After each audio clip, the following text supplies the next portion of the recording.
Buenas tardes, bienvenidos a Casa Macondo Somos Historias. Recuerden seguirnos en nuestras redes sociales de Facebook, Twitter e Instagram.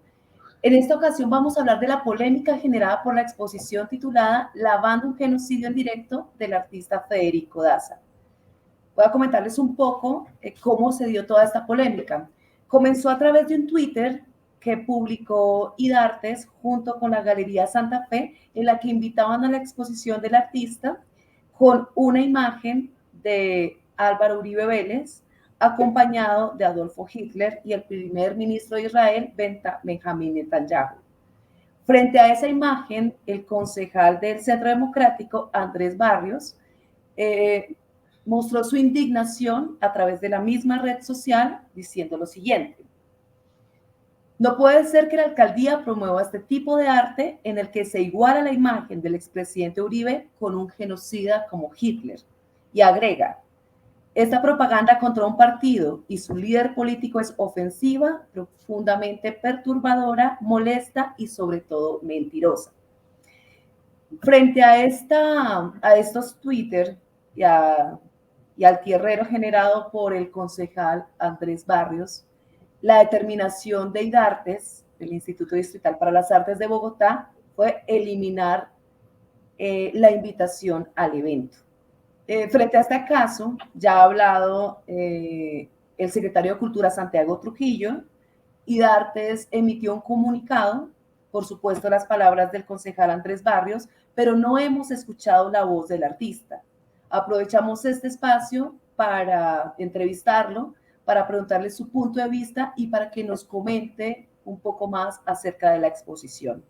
Entonces, quiero darle la bienvenida a Federico Daza. Federico, mucho gusto, bienvenido a Casa Macondo. Hola Diana, mucho gusto.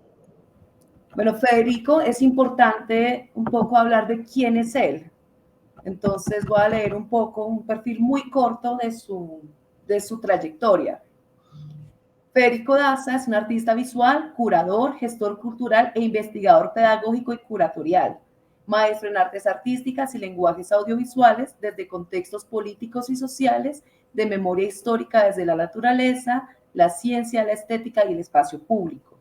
Creador independiente de proyectos pedagógicos experimentales o alternativos en artes visuales como la Decanatura y el Validadero Artístico Internacional.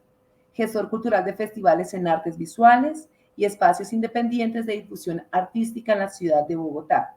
Su obra también ha estado en espacios artísticos y galerías de Latinoamérica, Estados Unidos, Europa y Asia.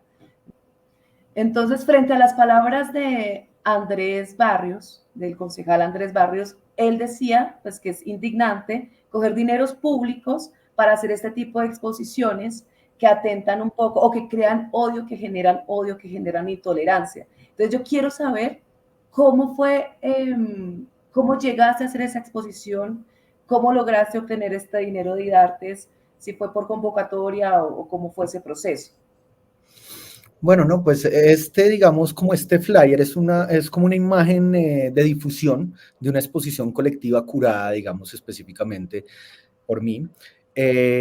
Esta pieza pues nace de un proceso de investigación del proyecto pedagógico del Validadero que se hace o arranca, digamos, desde septiembre y termina como en el mes de noviembre. Este grupo de investigación se inscribieron unos 7, 8 personas a participar, digamos, en una como mesa redonda donde pues cada artista tenía una investigación específica y en este caso pues como siempre ha sido, digamos, como costumbre en estos 10 años del proyecto, yo a la vez de ser, digamos, un poco un tutor, también soy un estudiante que toma, digamos, este proceso pedagógico.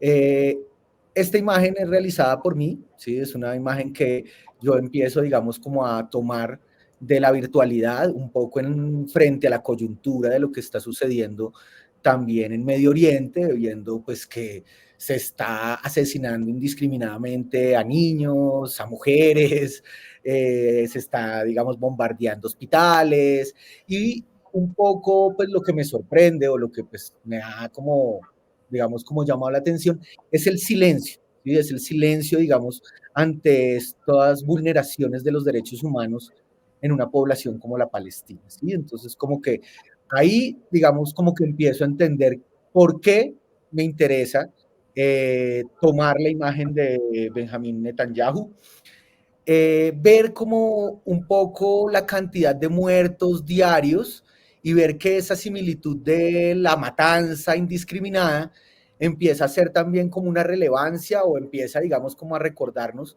lo que también sucedió en la Segunda Guerra Mundial, ¿no? Y cómo en la Segunda Guerra Mundial a la población judía se la eliminó indiscriminadamente y sistemáticamente a partir, digamos, de una política de Estado alemana.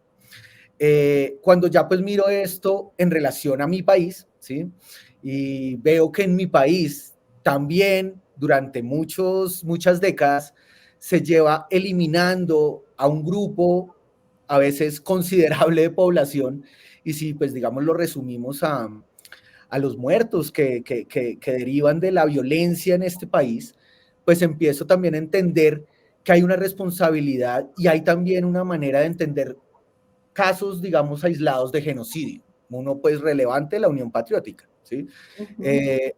Otro, digamos, ya en un espacio específico, pues podríamos hablar de los jóvenes eliminados por una política de Estado que son llamados pues ya mal llamados para los positivos. Entonces, como que, pues uno podría, digamos, como retomar muchas otras muertes que también se desencadenan, digamos, de políticas de Estado. Y pues digamos un poco lo que yo quise como al reunir a estos tres personajes es ver cómo a partir de decisiones de estas personas, no juzgando ni entendiendo que al poner a cada uno de ellos estoy hablando de una población, sino de un representante, estoy, digamos, abriendo un tema de discusión, que es cómo se lavan los genocidios. O sea, un genocidio pues prácticamente cuando se le pone que se lava, es como si hubiera un dinero oculto para matar, ¿no? Y para matar indiscriminadamente y que pues también tiene una condición de raza, ¿sí? Que está ahí, que se quiere eliminar, digamos, a un grupo selectivo de una población. Entonces, como que en síntesis, en el grupo de investigación, pensando en el narcotráfico, pensando en el lavado, pensando en lo cultural, pues sentí que lo más relevante era poder utilizar esta imagen de estos tres personajes que pues cargan consigo pues muchas dudas, ¿no? O sea, en realidad son dudas lo que creo que genera una imagen como esta. Perfecto. Federico, me gustaría que me comentaras un poco para hacer esta exposición, ¿cómo fue ese proceso? O sea, a través de una convocatoria, ¿cómo es ese proceso con IDARTES para entender un poco cuál fue el apoyo de esta institución A ver, pública? si yo pues digamos específicamente puedo explicar, este proyecto pues es un proyecto que se pasa a la Red Galería Santa Fe, al programa de circulación que abre la Red Galería Santa Fe para proyectos independientes. Este proyecto se llama o se titula Carrobomba R4 Master, el vehículo de restauración artística y estallidos culturales en el espacio público.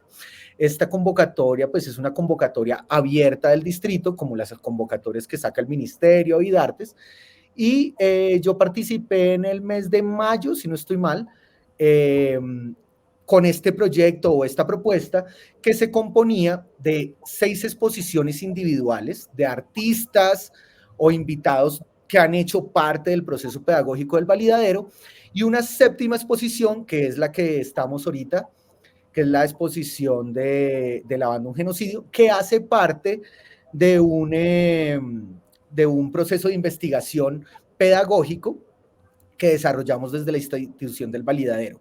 Un poco los artistas que componen esta exhibición, pues hacen parte de estas 6 exposiciones individuales, donde cada artista hizo una muestra específica con un tema específico, y yo seleccioné a unos artistas, digamos, de esas exhibiciones individuales y seleccioné una pieza de esa muestra en el carro, ¿no?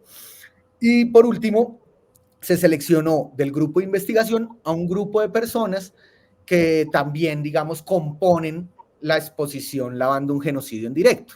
Entonces podríamos como hablar de 8 8 artistas que pues hacen parte, digamos, del proceso pedagógico, que han sido estudiantes del proyecto del validadero, o que también pues un poco han estado dentro de todo este proceso coyuntural de la existencia del R4 Master, que es el vehículo ambulante que desde el 2021 empecé a desarrollar para llevar arte a todas las localidades de Bogotá y también a diferentes partes del país. Es como un poco, pues, una beca abierta donde, pues, jurados son los que deciden los 5 ganadores, o sea, acá se componen de 5 espacios que ganaron estos estímulos y cada espacio tenía una programación específica. Esto es una programación de circulación y de programación continua. Entonces, un poco mi proyecto pues nace desde marzo, empieza como en junio y termina ahorita en el mes de marzo, más o menos. Es como un poco mi cierre. Perfecto. También creo que es importante aclarar que en estas convocatorias públicas los jurados no pertenecen a IDARTES, sino que son externos contratados por IDARTES para evaluar la obra en todas las categorías de la convocatoria. Son personas especializadas en determinados campos, como les decía, que no trabajan directamente con el instituto, pero que sí escogen a los ganadores.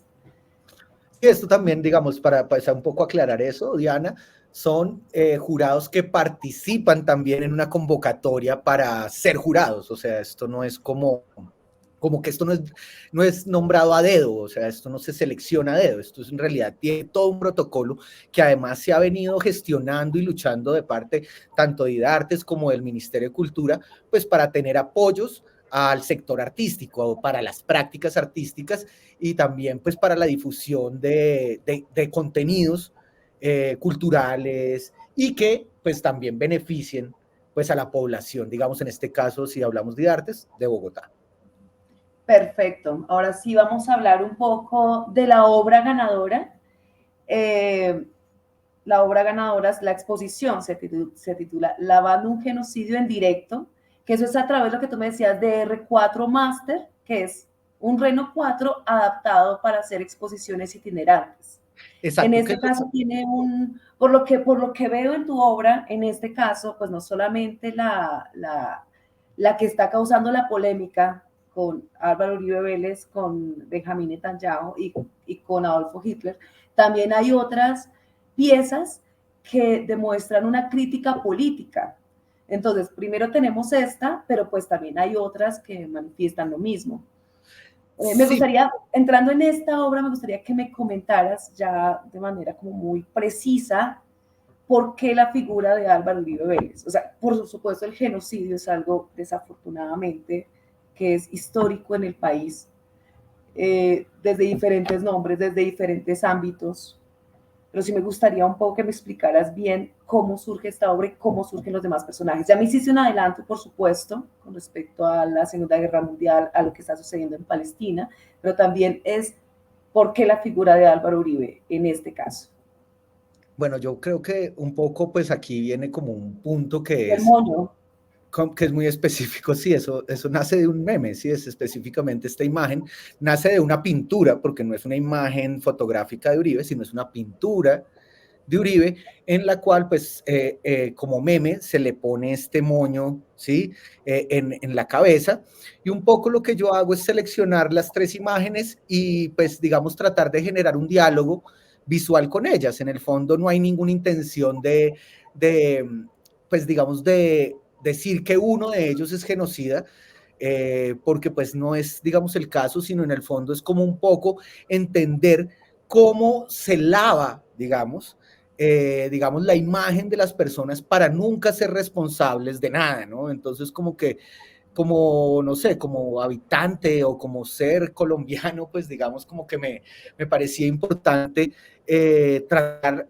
de buscar un personaje que, digamos, tiene muchas indicaciones o que de alguna manera tiene como cuestionamientos, ¿sí?, frente a situaciones donde, pues, podríamos decir, hay muertos, ¿sí? O hay, digamos, como la extinción de poblaciones, ¿no? O sea, cosas que a veces como que partidos políticos, ¿sí? Entonces, como que un poco cuando pues me concentro, digamos, en esta figura, que sería diferente a otra, es porque pues hay como muchas investigaciones, que es parte también del proceso del validadero y del grupo de investigación, que nos llevan, digamos, como un poco a encontrar como siempre un responsable, digamos, a la creación de grupos paramilitares, ¿sí? Entonces, grupos paramilitares, quién es la persona que fomenta, digamos, las convivir, ¿sí? O sea, no es alguien casual, ¿no? O sea, es una persona que pasa un proyecto, que lo pasa en 1993-94, ¿sí? Y después de la muerte de Pablo Escobar, casualmente, digamos, como que el Congreso de la República autoriza, digamos, como estas organizaciones convivir. ¿Qué es lo que pasa después con esas organizaciones convivir que se avalan, digamos, en el 94 en el gobierno, si no estoy mal, es de Gaviria Samper, no sé, es que esas convivir empiezan a masacrar a los pueblos, ¿sí? O sea, empieza a haber una serie de atentados, de masacres a poblaciones civiles, empieza a haber una serie de desplazamientos y un poco pues todo eso pues es fomentado desde una política institucional que avala, digamos, estos grupos paramilitares, ¿no? O sea, como en el marco de grupos de seguridad, ¿no? O sea, porque pues está como avalado sobre grupos de seguridad. Después viene, digamos, el momento en el que el gobierno de Uribe, que está gobernando, y sale, digamos, como un reconocimiento a que lo que sucedió en la Unión Patriótica fue un genocidio. Al presidente le tocaba reconocer, a Uribe le tocaba reconocer que el Estado colombiano en los años 90, 80, 90, había generado sistemáticamente un genocidio sobre la Unión Patriótica. Casualmente, este genocidio que se dio con este partido político, pues fue, digamos, como de la mano entre el Estado colombiano y mercenarios israelitas. ¿Sí? Entonces, como que un poco toda esa historia oculta, que es como algo que pues también parte, ¿no?, de esto, tiene que ver con un personaje macabro que se llama Fidel Castaño, ¿sí? Entonces, un poco, pues mi investigación se basó en Fidel Castaño, ¿no? Se basó en un personaje que siempre ha estado oculto, siempre ha estado, digamos, como un poco escondido dentro de estos personajes que representan el paramilitarismo, y ver cómo pues Castaño es el que crea, digamos, los grupos paramilitares de Córdoba y Urabá, ¿sí? Y a partir, digamos, de este personaje empieza también a desatarse esta guerra contra la Unión Patriótica. Muchos de estos genocidios o pues atentados, magnicidios a líderes, a políticos, siempre se le condenaron o siempre se le endilgaron a Pablo Escobar o al cartel de Medellín, ¿no? Pero nunca se investigó seriamente de dónde provenían específicamente. Y lo que viene ahí a ser bien interesante es que Fidel Castaño, fuera de ser, digamos, el promotor de los grupos paramilitares, también era un gran coleccionista de arte, ¿sí? O sea, como que el arte, digamos, fue una de sus pasiones y él era el que conseguía las obras de arte de los artistas o de los narcotraficantes para lavar, digamos, dinero, ¿sí? Entonces, como que, ¿qué es lo que pasa? Digamos, si pensamos en el personaje. El mito, o el mito es que al personaje lo matan en el 94, un mes después de la muerte de Escobar. Eso no es así, ¿sí? O sea, en el fondo, él desaparece porque su cuerpo no ha sido encontrado. Él desaparece en enero, el 6 de enero, se dice que murió, su hermano Carlos Castaño dice que murió y que se desapareció, lo que pues digamos concluye mi investigación o concluye digamos toda esta situación que hace digamos como entender y utilizar a estos personajes, es ver que este personaje parece que hubiera firmado con el gobierno de los Estados Unidos una impunidad, ¿sí? O sea, ¿por qué? Porque él era el socio de Escobar y él fue con el cartel de Cali, el que con los Pepes, los creadores de los Pepes, que fueron, entregaron a Pablo, mataron a Pablo Escobar, ¿sí? O sea, en alianza con el gobierno de ese entonces de César Gaviria, ¿no? Entonces, como que un poco ¿Qué es lo que pasa con este personaje? El personaje termina siendo un misterio. ¿Por qué? Porque según algunas informaciones, se dice que él todavía sigue vivo, que vive en Portugal o que está viviendo en Israel. ¿Sí? O sea, como que ya también como que uno empieza a decir, bueno, qué raro que este personaje en serio haya firmado su impunidad, no sabemos, no podemos reafirmar si está vivo o muerto. Lo que sí es cierto es que este personaje se alió con el Estado, estuvo oculto con el Estado para eliminar a la Unión Patriótica. Él sería el responsable, digamos, de esa alianza criminal entre el El gobierno. genocidio. El genocidio. Entonces, ahí va la pregunta, ¿por qué entonces la figura de Álvaro Uribe? O sea, sé que, digamos, como primer referente, los tres son líderes políticos, o en su momento fueron líderes políticos, que a través de políticas públicas hicieron, no sé, en el caso de Netanyahu, en el caso de Hitler, a partir de su política, pues se desató un genocidio impresionante. Ahora, en el caso de Uribe, porque me estás hablando de Fidel Castaño, claro, pero el que caso es, de digamos, Uribe, como lo que está oculto, digamos, es que lo que sucede es que detrás de Uribe siempre ha estado oculto todo un andamiaje, digamos, criminal, ¿sí? Que es un andamiaje que nosotros no conocemos o que no investigamos. Entonces, claro, cuando tú empiezas, digamos, a atar cabos y a investigar profundamente, empezamos a entender que el cartel de Medellín en realidad tenía muchas alianzas con la familia Ochoa, ¿no?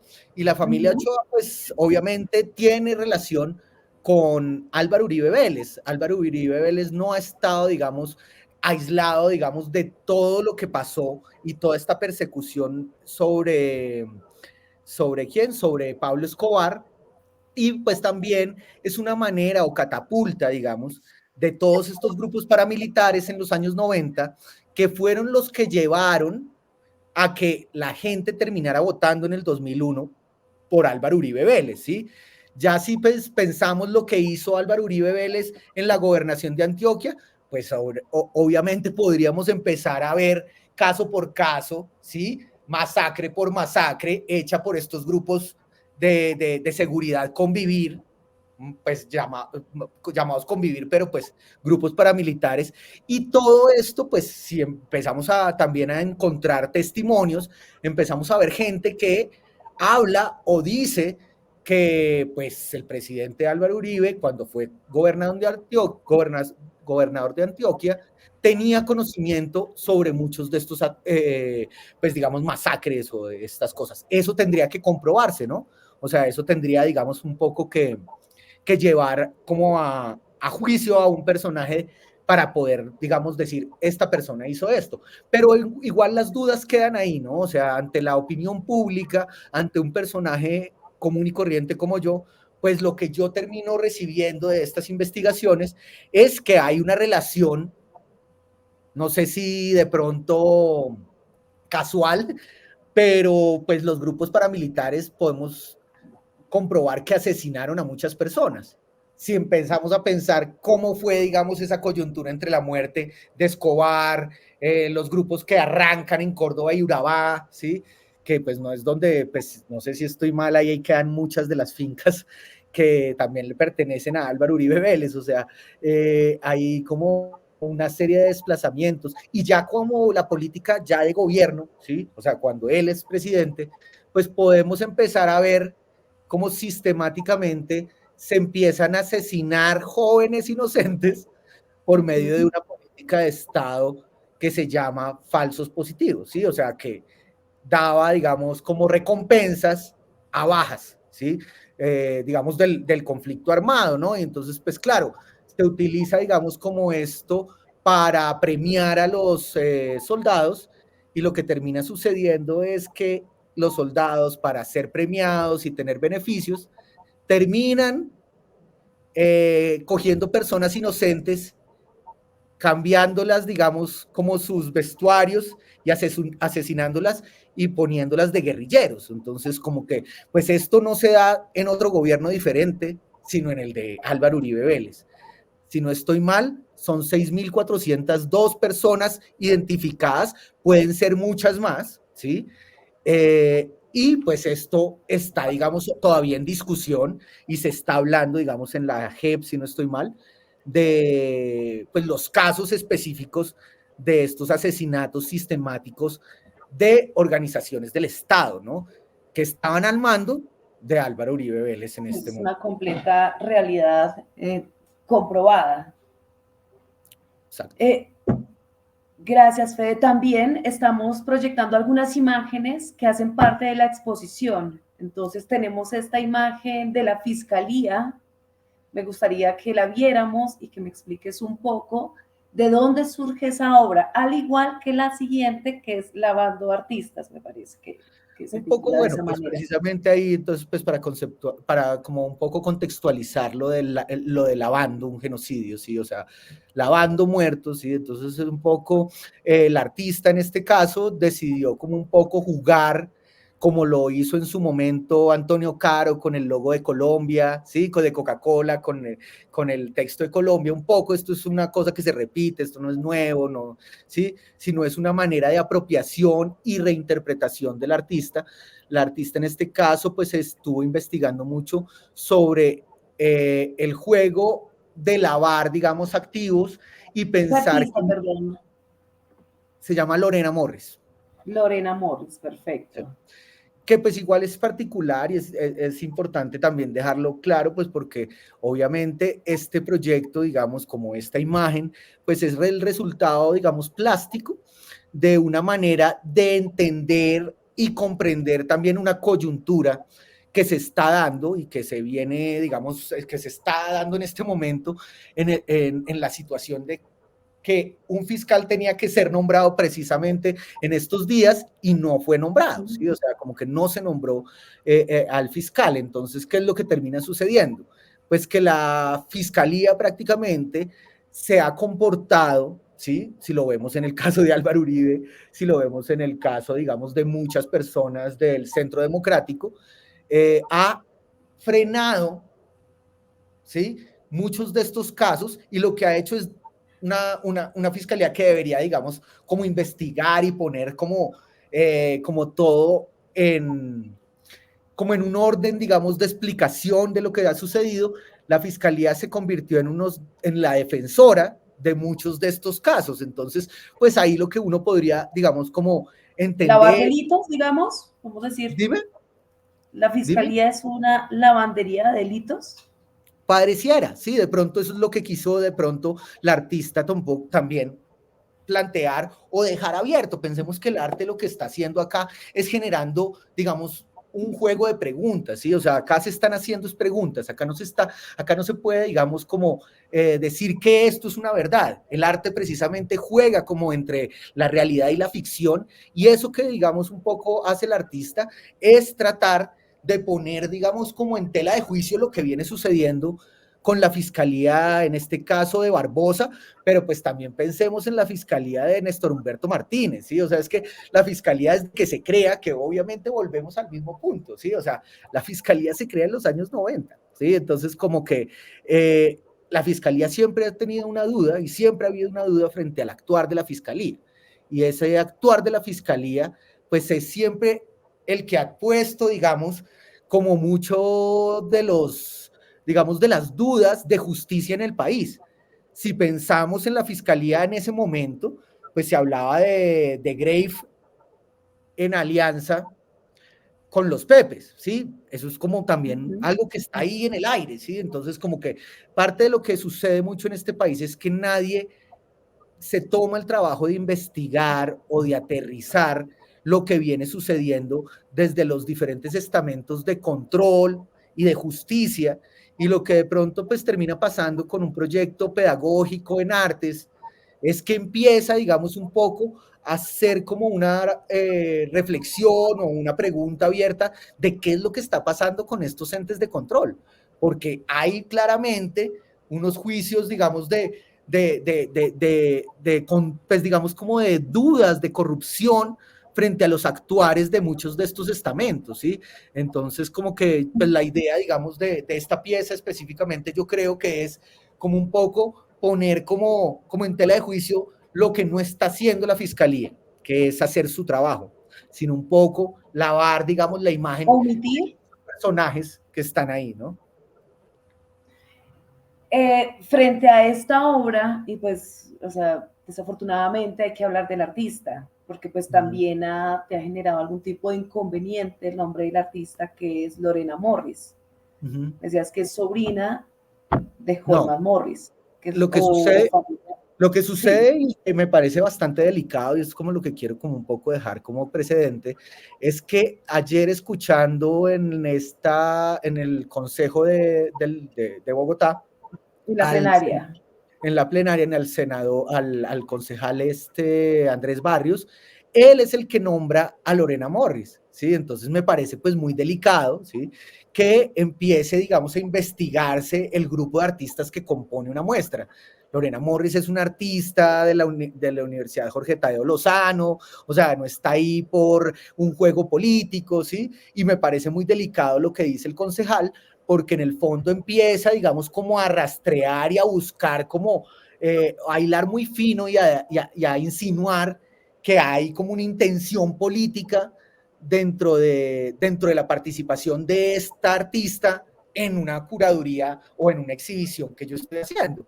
Entonces, claro, pues por eso es que un poco también cito la pieza o pues un poco dejo en evidencia quién es la artista, porque el artista pues no tiene nada que ver en este caso con el hermano, ¿sí? Como dudosamente el concejal quiso ponerlo ayer en la rendición de cuentas de la Secretaría Distrital de Cultura. Perfecto. Sí, me parecía como interesante aclarar un poco ese punto para no generar para no generar como dudas o sea algún pensamiento como sospechoso, digámoslo de esa manera. Ahora, frente a la polémica, me gustaría como ver el video que sacó el concejal Andrés Barrios, que fue publicado en su Twitter manifestando su indignación ante la exposición del artista Federico Daza. Entonces, vamos a ver. Así, sin sonrojarse con los impuestos de todos los bogotanos, el distrito promueve una exposición colectiva con la que caldea los ánimos de la sociedad, toma partido y directamente incita al odio contra nuestro partido, el Centro Democrático. Me pregunto si esto es apoyado y financiado por el distrito, por el alcalde Carlos Fernando Galán, por la recién nombrada directora del IDARTES, María Claudia Parías, o por la Galería Santa Fe, también del IDARTES. No puede ser que la alcaldía promueva este tipo de arte en el que se iguala la imagen del expresidente Álvaro Uribe con un genocida como Hitler. Alcalde, ¿a esto le llaman arte? Así no es. Mediante la cultura de masas se puede caer en una delgada línea de odio en la sociedad. Esta propaganda contra un partido y su líder político es ofensiva, profundamente perturbadora, molesta y sobre todo mentirosa. Además, hay que ignorar mucho la historia para comparar al primer ministro Netanyahu con el responsable de eliminar 6 millones de judíos. El antisemitismo es un crimen contra toda la humanidad. Por favor, no olvidemos la historia, alcalde Galán. Bueno, básicamente lo que habla el video, como comentábamos al principio de la entrevista, el concejal decía: no puede ser que la alcaldía promueva este tipo de arte en el que se iguala la imagen del expresidente Uribe con un genocida como Hitler.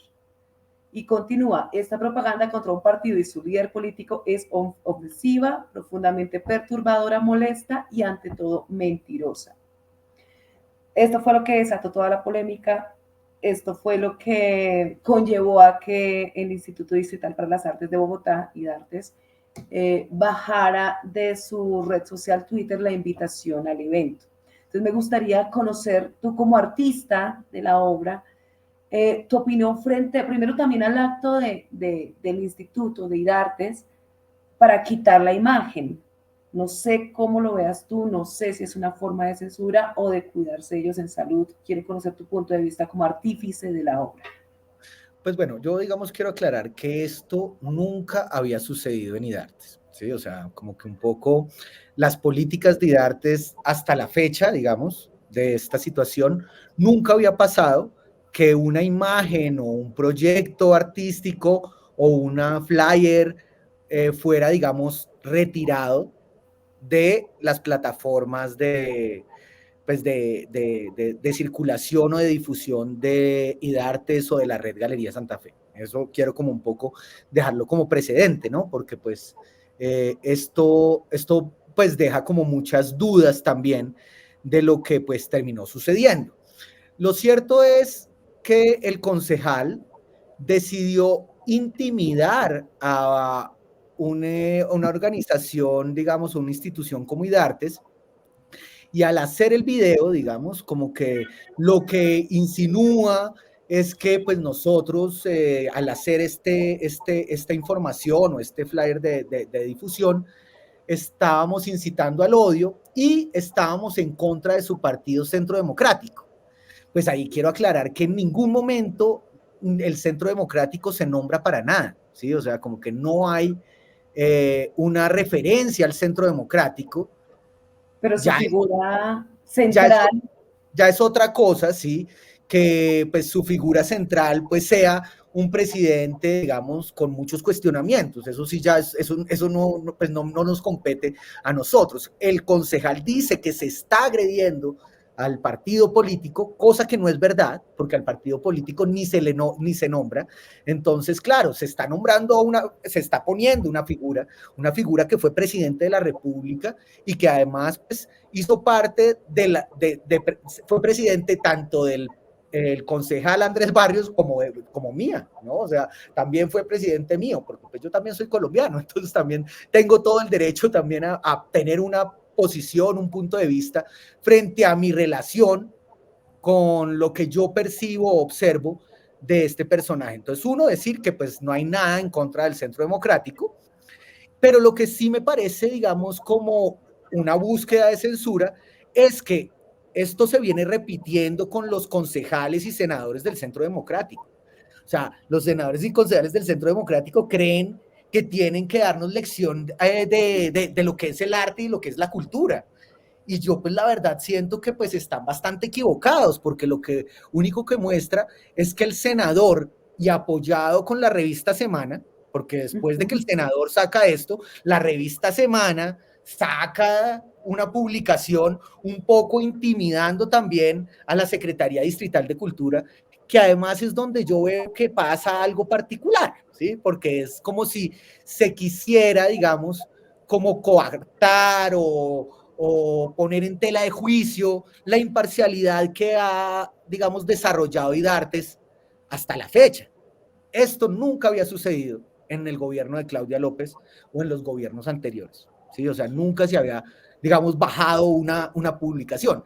El hecho de que IDARTES la haya bajado, yo claramente puedo decir que es un error, ¿sí? O sea, es un error de parte de IDARTES, pero no sentía una censura de parte de IDARTES. Yo lo que siento es que IDARTES, en plena coyuntura, digamos, de cambio de gobierno, porque este senador lo que hace es sindicar y señalar al alcalde actual y a su nueva, digamos, directora, de ser los responsables de este flyer.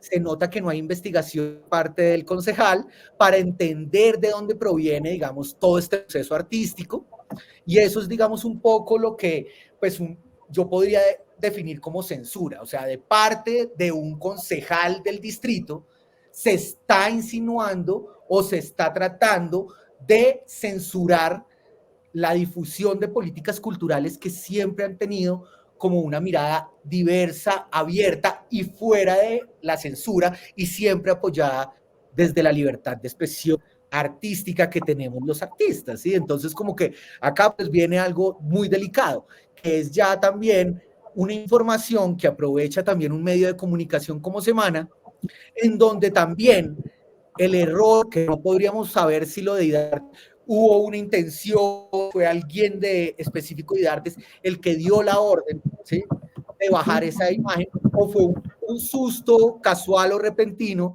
del centro de comunicaciones de IDARTES, del área de comunicaciones, que dijo, para evitarse un problema, pues bajó la información. No sabemos específicamente de quién sería esa responsabilidad, ¿sí?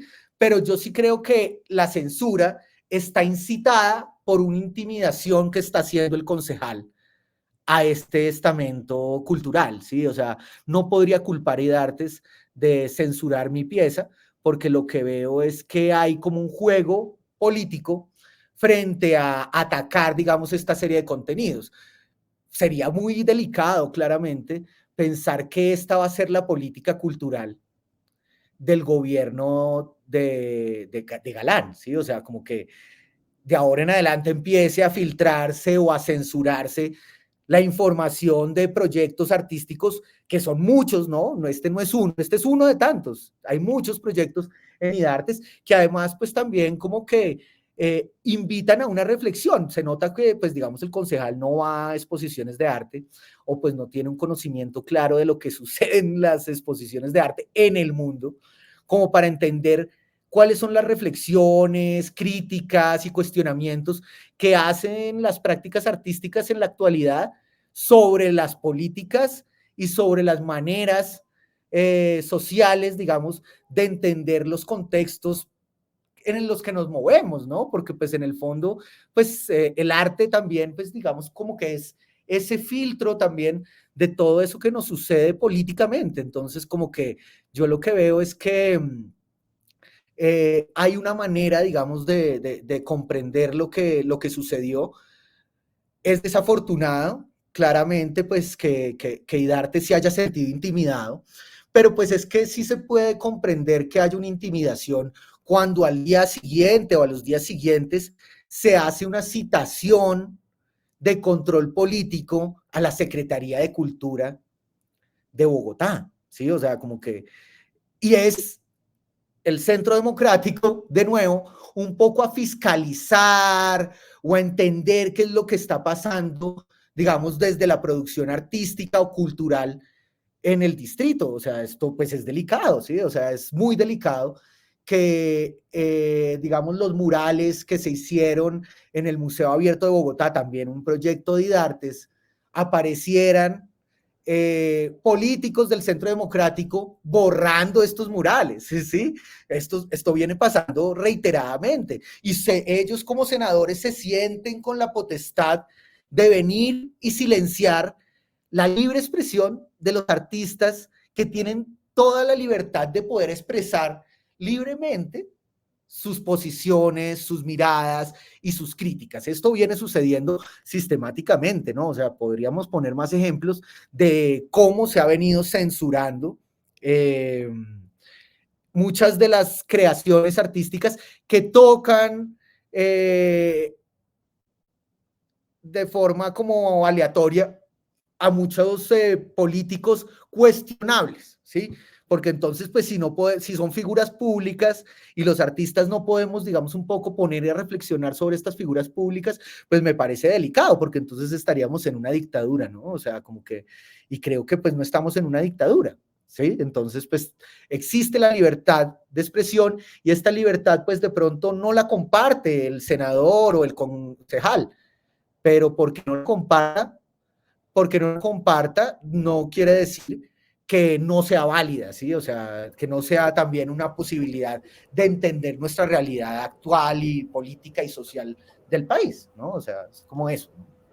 Federico, pero sí temes que esta polémica causada a raíz de tu obra pueda tener consecuencias para los artistas que hacen crítica política. O sea, ¿tú crees que ahora va a haber un medidor un poco más claro o que se van a establecer algunas, no sé,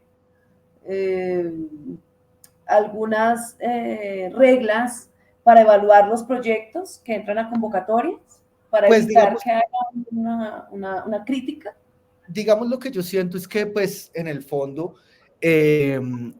lo que viene sucediendo es que muchas de las prácticas que se están haciendo en el país, o muchos de los artistas críticos desde lo político a muchas situaciones que se han dado, digamos, en el país, pues hemos sido, digamos, un poco relegados de un campo, ¿sí? O de un espacio de difusión artística real. Hay como también una disputa clara, digamos, entre las prácticas y las maneras de hacer arte, ¿no? Entonces, como que a mí, digamos, lo que me preocupa es que IDARTES, no sé, a partir de esta intimidación que hace el Centro Democrático, si no estoy mal, el Centro Democrático no es partido de oposición del gobierno de Galán, sino pues está apoyando las políticas de Galán, ¿sí? Entonces, esto pues también deja pues en evidencia que lo que quiere el Centro Democrático es empezar a entender que desde un estamento cultural que además pues siempre se ha manejado bajo la libertad de expresión, pues ellos lo quieren un poco fiscalizar y controlar como controlan los medios de comunicación o como los medios de comunicación controlan los contenidos que hay dentro de ellos, ¿no? Eso mismo quieren hacerlo con el arte y la cultura y eso me parece pues muy delicado porque es una búsqueda de censura de todo un sector cultural que tiene toda la libertad de expresarse para un lado o para el otro, ¿sí? Porque es que yo también quiero poner eso, si este flyer tuviera otros personajes que no sean, digamos, como del cariño, del afecto del Centro Democrático, entonces, ¿cómo lo habrían tomado? ¿Sí? O sea, ¿qué habría pasado? ¿También lo hubieran censurado? ¿También hubieran incitado a Idartes a que lo bajara? Posiblemente no. Posiblemente lo que hubiera sucedido es que lo hubieran difundido y hubieran dicho que esto es, digamos, una crítica a lo que está pasando, digamos, en la actualidad en el país. Eso es, yo creo que lo que a mí me parece delicado, ¿sí? Que desde lo político se esté instigando y presionando la cultura y el arte, ¿no? Que pues no deberían, digamos, tener ningún tipo de presión del lado político. Eso mismo ha sucedido con la economía naranja, que pues es un fiasco total, ¿no? O sea, la economía naranja fue una política de Estado del gobierno Duque y en este momento, ¿dónde están las personas que hablaron de la economía naranja? Están desaparecidos, no sabemos dónde están, ¿sí? Y esas políticas de economía naranja que querían, digamos, volver el arte un negocio, pero no un negocio para los artistas, sino un negocio para la gente que tiene, digamos, el poder económico para controlar los contenidos, como no lograron, digamos, su cometido en ese momento, entonces quieren, digamos, un poco torpedear unos estímulos públicos que tenemos el sector artístico y que son, digamos, un poco la base de una construcción libre de pensamiento artístico y cultural que tiene el país, ¿sí? O sea, y pues específicamente la ciudad de Bogotá, que pues no es cualquiera, o sea, Bogotá tiene un movimiento artístico muy importante y muy relevante en lo urbano, en el espacio público, en los grupos o artistas o espacios independientes que tenemos. Entonces, como que un poco, yo lo que siento es que Idarte se siente intimidado bajo el gobierno de Galán y empiecen, digamos, a aplicar, ¿sí? Unas políticas, digamos, de difusión o de autocensura de los procesos que pues son muy diversos, porque lo que se exhibe en Idarte pues involucra a toda la población, ¿sí? O sea, de Bogotá, involucra las diversidades de una ciudad como Bogotá. No podríamos, digamos, como poner un sesgo político a lo que sucede en Idartes. Yo por eso pues quiero defenderlo, porque es que mi proyecto del R4 Master en el marco de las convocatorias de Idartes siempre ha estado, digamos, apoyado, protegido y nunca en los, digamos, en la experiencia que he tenido con los estímulos en los que he participado, nunca me habían bajado una imagen, nunca había pasado lo que sucedió. Y esto pues lo que me deja en evidencia o me deja, digamos, como muchas inquietudes, es una pregunta que le haría, digamos, al alcalde Galán, es como, esto es lo que va a suceder con las prácticas o los procesos artísticos que se desarrollan de forma honesta y democrática en Idartes, ¿sí? Eso es, digamos, como pues, mi punto, digamos, para discutirlo, ¿no? De lo sucedido. Sí, exacto, eso es como un poco... Ya la exposición se encuentra abierta para que la ciudadanía pueda verla. ¿Hasta cuándo se extiende y cómo pueden acceder a conocerla? Bueno, pues el vehículo, pues el día de hoy está exhibido como desde las 10 de la mañana en el Parque La 93, perdón, el Parque El Nogal, después el Parque La 93 y terminamos a las 2 de la tarde en el Parque de San Felipe, ¿sí?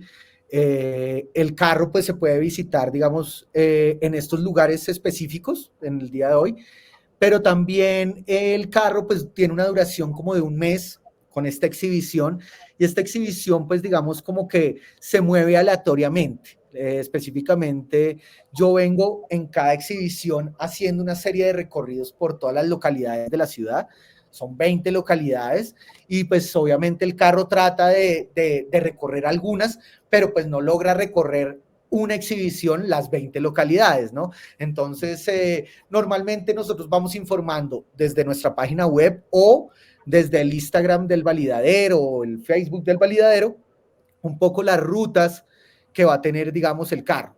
Pero específicamente hoy viernes, pues es estos 3 puntos que te estoy, digamos, un poco nombrando. Perdón. ¿Tú nos puedes recordar las redes del validadero, tus redes, para estar pendientes del recorrido de la obra?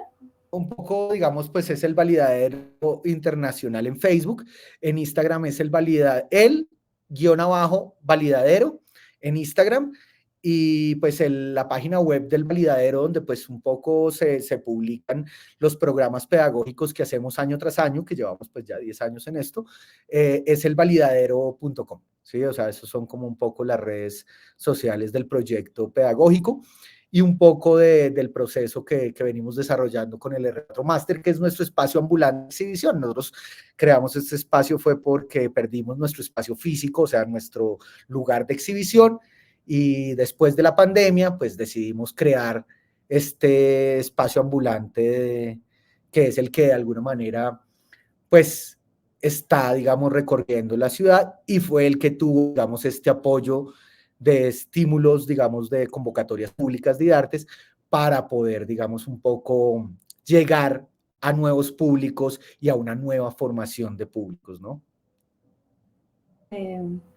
Muchísimas gracias, Federico, por aceptar la invitación de Casa Macondo, por aclararnos un poco tu panorama frente a la polémica desatada a raíz de la exposición Lavando un genocidio en directo. Entonces, les recuerdo a los televidentes o a los espectadores, más bien, los invitamos a seguirnos en nuestras redes sociales de Casa Macondo. De nuevo, muchas gracias a Federico y bueno, entonces les deseo un buen día, una buena noche.